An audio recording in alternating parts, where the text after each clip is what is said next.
Hey everyone, this is Paul Gale from PaulGaleNetwork.com, and thank you for joining me today for video game news. It is September 16th, 2020, and these are the top stories of the day. To kick things off, I gotta give a little bit of attention here to Nintendo because the majority of today's conversation is going to be on PlayStation.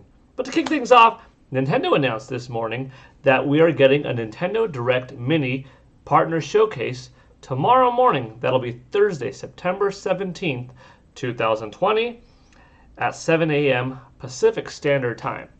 This is pretty awesome because the last couple of these direct minis, direct third-party showcases, have been shadow drops. Like here it is, boom, and we wake up, watch it. Sometimes you get spoiled, sometimes you don't. And here's Hyrule Warriors, Age of Calamity, boom, drop, right? This is a 1 day in advance notice, which makes me think they want to make sure more people are aware of it, tune in. So it's just my speculation that this implies something is going to be there that's a little bit bigger than normal. Now, it's a Nintendo Direct Mini, so it's not going to be a 40-minute presentation, but they also didn't specify approximately 10 minutes like they have in the past. So maybe we'll get something that's 15 to 25 minutes long, which actually wouldn't be that bad. Like if it's a 20-minute presentation and they go boom, boom, boom, boom, lay out the games, announce them, drop them, have a couple of cool surprises, that would be awesome. That could be what we need from Nintendo tomorrow to see what's left for 2020, what are some surprises for 2021. Partner Showcase means we're going to see third-party titles. Could we see something from Nintendo? Possibly. They could do whatever they want. But more likely than not, third parties is going to be the main focus. So what do we know of that's third party? We know of No More Heroes 3 coming out. It's been moved to 2021. Could we see it tomorrow? Possibly. We know that Bayonetta 3 has been in development for a long time. That's third party. Even though Nintendo will be publishing it, still a third party title. Could that be shown off tomorrow? Gosh, would that be awesome? That would blow the roof off of this Nintendo Direct Mini, in my opinion. Doom Eternal, that could show up. The rumored Monster Hunter that's in development for Nintendo Switch with the RE engine. If that gets revealed, that would be huge. Unless if Capcom plans on busting that out at the Tokyo Game Show. Hard to say, but regardless, 7 a.m. Pacific Standard Time. If you're on the West Coast, if you're in California, that's when you want to tune in. I'll be here live doing my reaction video to it. If you're elsewhere in the world, find out what time it is for you and be sure to check it out because it could be cool. Regardless, it's new news and that's always exciting. With that out of the way, and that was already a cool way to wake up today, by the way, but with that out of the way, we got some PlayStation news to discuss, and it's pretty big. The price, the release date, well, specifically, here's the price. Here's the release date. I'm going to bounce between the two. PlayStation 5, the regular disc-based version is going to come out for $500, and the digital edition that has no disc drive on it, that you cannot put in your old discs if you have PS4 titles, that you cannot use as a 4K Blu-ray player, is $400. $100 difference. That's exactly what Paul Gale Network thought it would be. I saw it as $500 would be the competing console price points between the PlayStation 5 and the Xbox Series X. I thought that in order to make the digital edition attractive, Sony has to put it at $100 lower. I couldn't see them putting it at $450 because it wouldn't be substantial enough of a price drop. But $400 lower makes it attractive that if some people know, I don't need a 4K Blu-ray player, I already have one, or that's not my thing. I'm totally okay with streaming. I'm totally okay with going all digital. $400 less, yeah, that's the cost of 2 games. I'll go that route. I didn't see them going $300 because that'd be way too cheap, Microsoft was able to get away with having the Xbox Series S come out for $300 because not only is it digital only, but it's significantly weaker of a platform than its Xbox Series X counterpart. Now, weaker isn't necessarily bad. It'll play all of the same games, just at a lower resolution. Its intention is, here's something for $200 less. You can buy it, sign up for Game Pass, have an easier way of buying the system and enjoying a lot of games for a longer period of time. And you could buy more physical games up front if that was your desire, right? That makes sense. So I think this is a pretty healthy looking market as we hop into next gen. You're getting better consoles respectively for better prices respectively now in 2020 than you did in 2013 when the PlayStation 4 and Xbox One first came out. So I'm on board with this $500 pricing scheme and $400 pricing scheme. I think that's fair. And the release dates are pretty interesting, and that's dates, yes. The PlayStation 5 will come out November 12th, 2020 in the United States, in Japan, Canada, Mexico, Australia, New Zealand, and South Korea. It will come out 1 week later on November 19th in the rest of the world. Now, it's pretty interesting because it does say down here that the PS5 launch date for China is still under exploration and will be announced at a later date. So, November 19th, rest of the world, you're going to see it in countries like Poland, England, France, Germany, Spain. A lot of the European markets are going to be, 19th. Pretty exciting. That means that also, like I said on Video Game News with PGN, I didn't think that they would come out with the PS5 before Xbox Series X and S. Microsoft picked November 10th. That's pretty early in the month. That means what? You're going to do it between the 1st and 9th? I think that's too soon, right? This makes it middle of the month / right before Black Friday, a little bit after Xbox, but okay, because, as I'll get to in a moment, talking about their PlayStation 5 40-minute presentation today, they're going to be just fine this holiday season.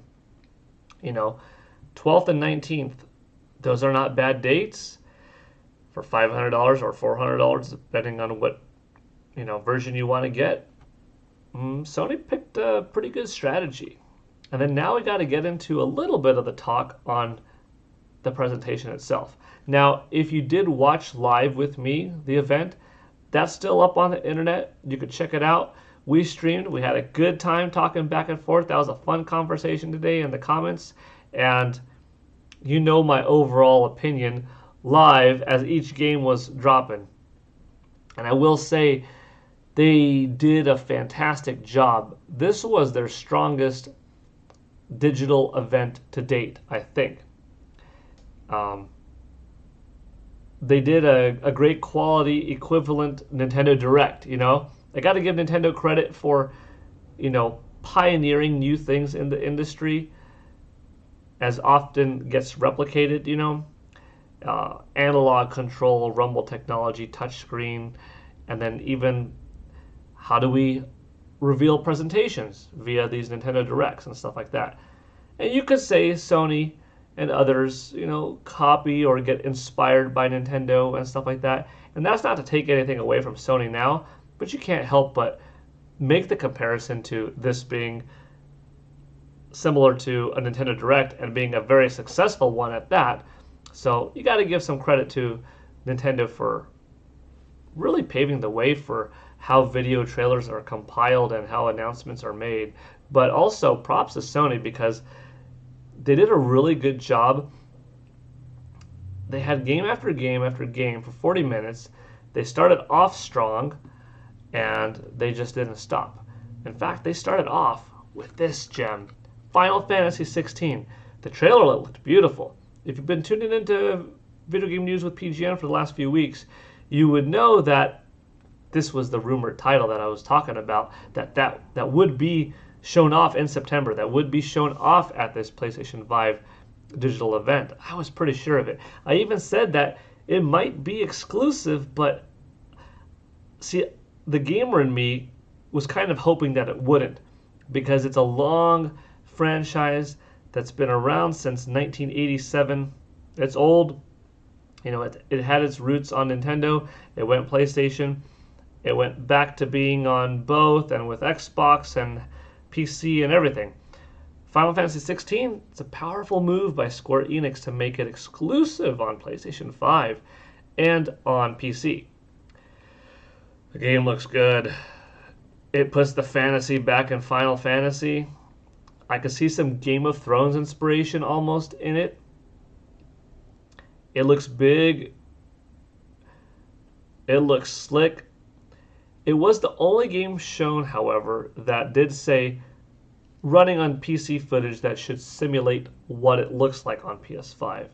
I'm glad that the tune kind of changed after that, because here I'm blown away by this game, but I can't help but think, this means that the PS5 version probably won't look quite as good, but probably pretty close, and that's fine. But they did even specify later on, following this trailer, that the rest of the footage you're going to see is running on PlayStation 5 hardware. Okay, cool. But this is exclusively coming on PS5. This is as big of a deal, if not bigger of a deal, than Street Fighter V being exclusive to PlayStation 4. Now, that one hit me hard because I love Street Fighter. That's one of my favorite franchises. I want it to be available on all systems. Now, I still bought it, of course, but the gamer in me, like I said, I want it to be on Xbox. I want it to be on Nintendo. Street Fighter V was limited to PS4. Big move there, but kind of unfortunate for the gaming industry. Final Fantasy XVI, I'm buying this one. This looked more action RPG oriented. The lock-on mechanics, reminded me of a God of War or Link, even back to Ocarina of Time days, where that Z targeting technology was first implemented. That's the vibe I got. But it was big, it was crisp, it had smooth animation and nice transitions, nice voice acting, like a big story is unfolding in their world of Final Fantasy XVI. Cool chocobo moments, like that was solid. That was a strong way to kick it off, and it being a 2021 release means this thing is coming out in a year, in 12 to 15 months, we're going to play it.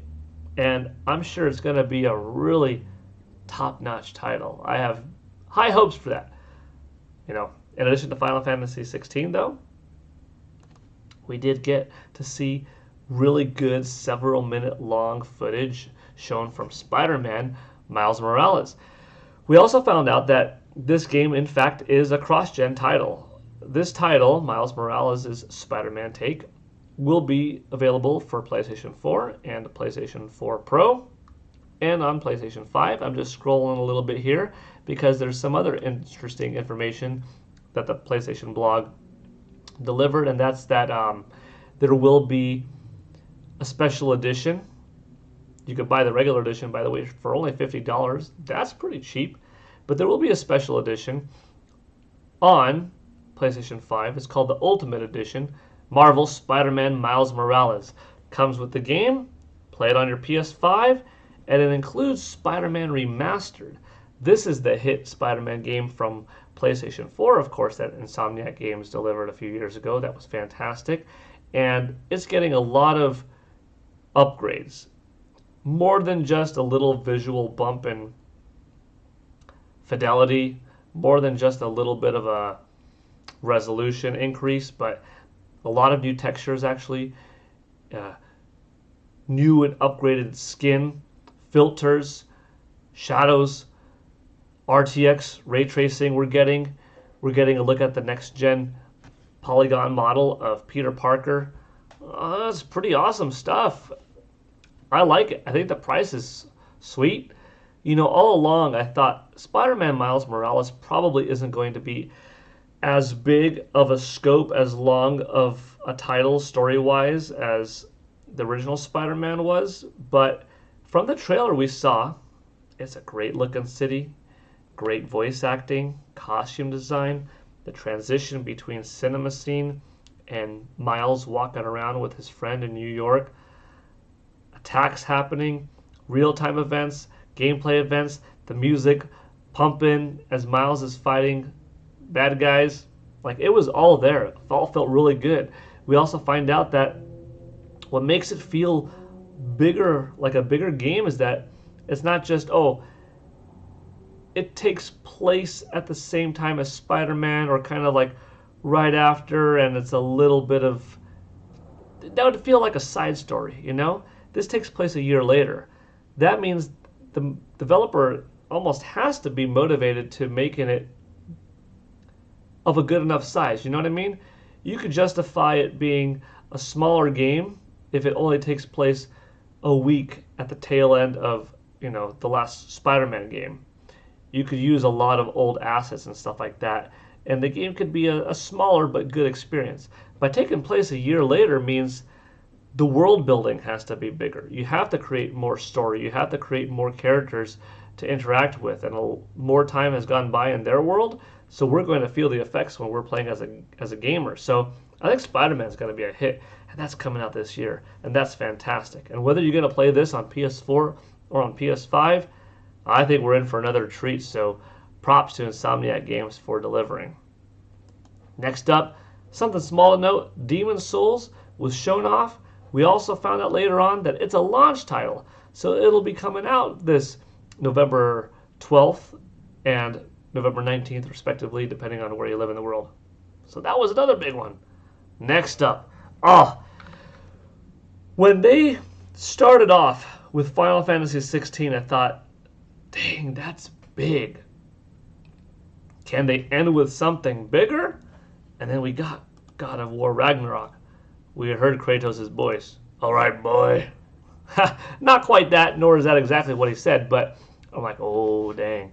They finished this awesome presentation Sony did. They released the price. They released the release date. They got exclusives. I was blowing up throughout the whole 40-minute presentation. I was really impressed.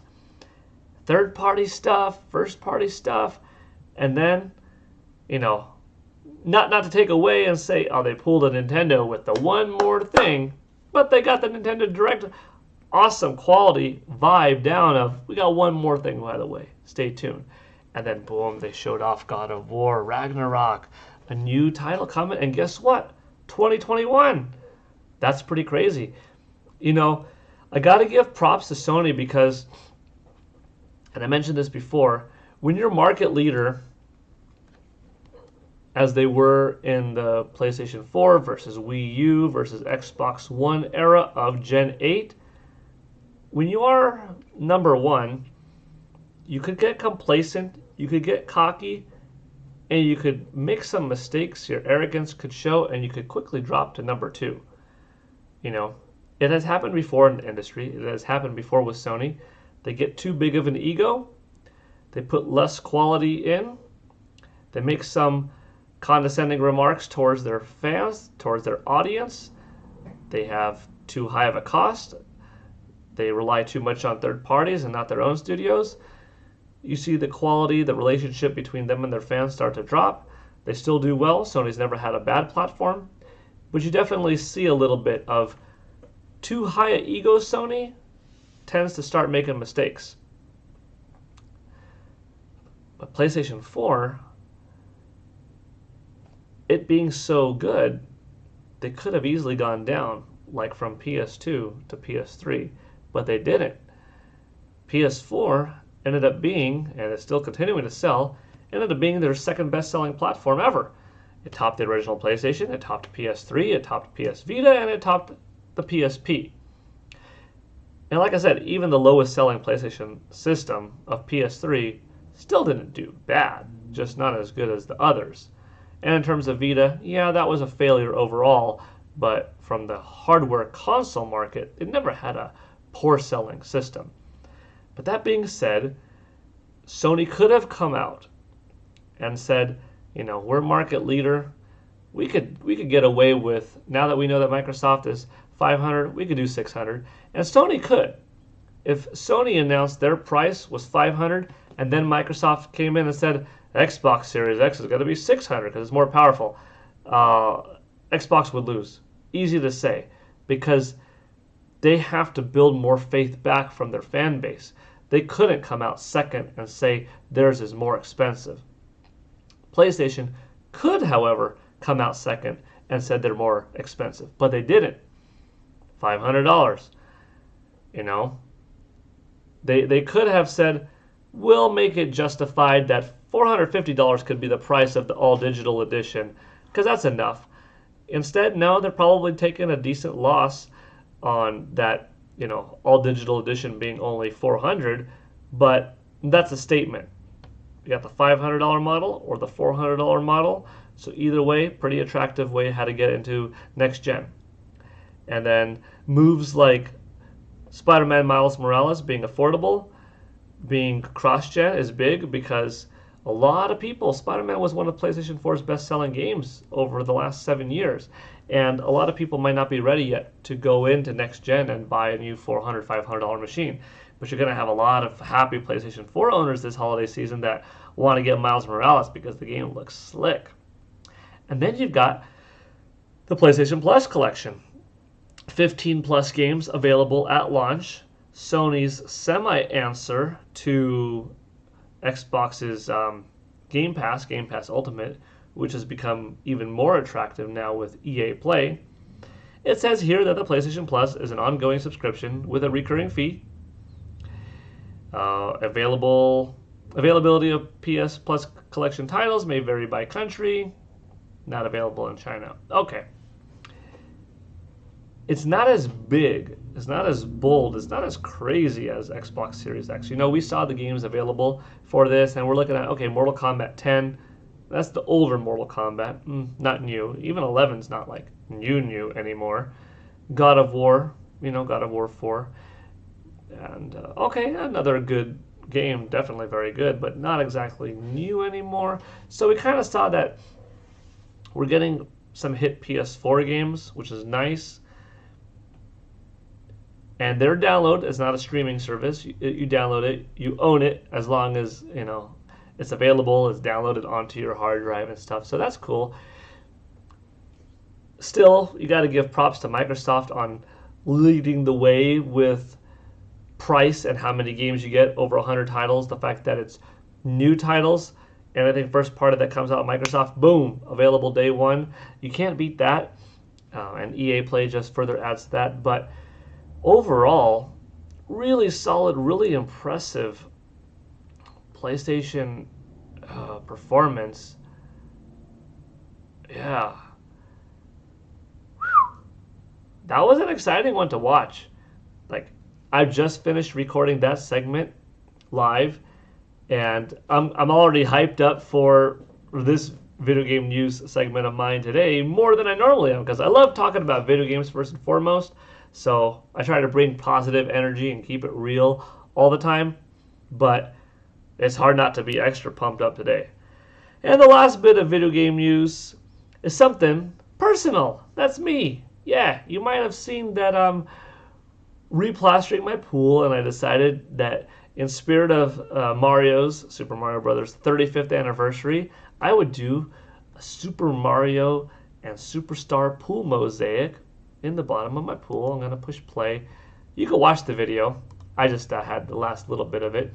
But that's how it turned out. It looks fantastic. From the outside of the pool, I have Mario made out of 171 individual 1-inch by 1-inch square tiles that I put in the bottom of the pool. You can see it looks beautiful. He's jumping over there to Starman, aka Superstar, made out of its own 160 1-inch by 1-inch square tiles. You know, the star being out of yellow and black. Mario, of course, you know, he's got multicolors: red, beige, black, brown, blue, yellow. Yeah. Anyways, that's the last bit of video game news, because that's something fun for me. Now, the replaster job is going really smoothly. It has to dry and settle. They polish up the tile, then begins the filling in water process, and you got to get the chemicals just right with brand new water and getting off excess dust from the new plaster and whatnot. But I should have a new video pretty soon of what this beautiful project looks like without me being able to go in the pool yet necessarily, but at least what it looks like. And then eventually another video of me like, okay, here I'm in the water, let's check it out. I'll bring my phone in the water with me and show you all, truly what this project wound up being. But yeah, that's an exciting video game news day for me. Hope you had fun watching. This is Paul Gale from PaulGaleNetwork.com signing out. Have a great day, everyone. And I'm gonna go swimming myself right now. I guess I can't, huh? Maybe I can. I'll find a way. All right. Take care. Bye.